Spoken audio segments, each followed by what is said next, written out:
Pessoal, tudo bom? Olha só, na última aula nós estudamos o movimento retilíneo uniforme, que era um movimento que acontecia em linha reta e a velocidade era sempre constante.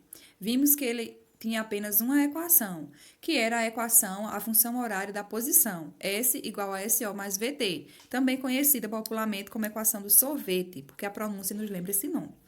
Hoje, nós vamos estudar o movimento circular uniforme, tá bom? Vamos dar uma pincelada nele, não vamos estudar tão profundamente esse movimento, porque isso vocês vão fazer lá no ensino médio, tá bom? Então, vamos dar uma pincelada no movimento circular uniforme. Olha só, imagine um ponto qualquer nessa trajetória, escolha A1, A2 ou A3, tá? Perceba que A1, A2 e A3 estão girando numa trajetória circular.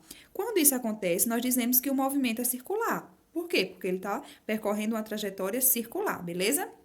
Olha só, se o ponto que a gente escolheu, que está em movimento circular, descrever arcos de circunferência de mesmo tamanho em tempos iguais, então nós podemos dizer que o valor da velocidade é um valor constante. Nesse caso, nós vamos ter um movimento chamado de movimento circular uniforme. Vamos ver isso na prática. Você está vendo esse círculo, que ele está dividido por intervalos iguais de circunferências, arcos de circunferências iguais. Então, de A para B tem o mesmo tamanho, de B para C também, de C para D o mesmo tamanho, então ele está dividido em partes iguais. Imagine que eu tenho um ponto que vai sair do ponto B, tá? Um móvel vai sair do ponto B e vai até o ponto C. Assim, ele vai sair do ponto B e vai até o ponto C. Esse arco de circunferência aí que vai de B até C tem o mesmo tamanho do que vai de C até D. E ele vai fazer esse móvel, essa bolinha verde, vai fazer esse arco de B até C no intervalo de tempo de 1 segundo. Só que ele também vai fazer o mesmo arco de circunferência de C até D em 1 segundo. De D até E também vai fazer em 1 segundo. E assim sucessivamente. Como ele está percorrendo arcos de circunferência de mesmo tamanho, de B até C, de C até D, de D até E, de E até F, em tempos iguais, ou seja, ele está demorando 1 segundo para fazer esse percurso, nós dizemos então que esse móvel, no caso essa bolinha verdinha, está fazendo um movimento circular uniforme, tá bom?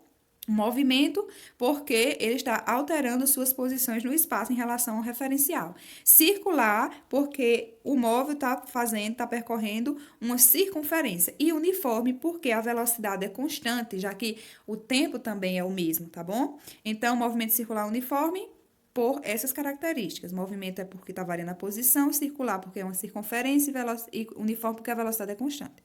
Bom, o movimento circular uniforme ele tem algumas características. Por exemplo, o tempo que o móvel gasta para percorrer toda uma circunferência recebe o nome de período e a gente representa pela letra T maiúsculo. O número de circunferências percorridas numa unidade de tempo a gente chama de frequência e a gente representa por o símbolo F minúsculo. Existe uma equações na verdade, para calcular período e frequência. O período é o inverso da frequência e a frequência é o inverso do período.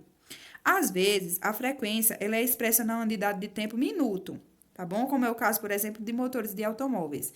Então, nesse caso, nós falamos em rotações por minuto, ou RPM. Lembra que a gente utiliza os símbolos para que a gente não esteja escrevendo os nomes, tá bom? Então, RPM é a unidade. Mas, porém, no SI, a unidade de frequência é o Hertz, que a gente simboliza por H maiúsculo, Z minúsculo, tá bom? Que mede o número de ciclos por segundo, tá bom? Ou rotações por segundo. Nós temos muitas equações para esse movimento. Aí eu estou colocando algumas. Nós não vamos estudar elas a fundo, nem vamos utilizá-las. Como eu falei no início, vocês vão ver isso melhor no ensino médio.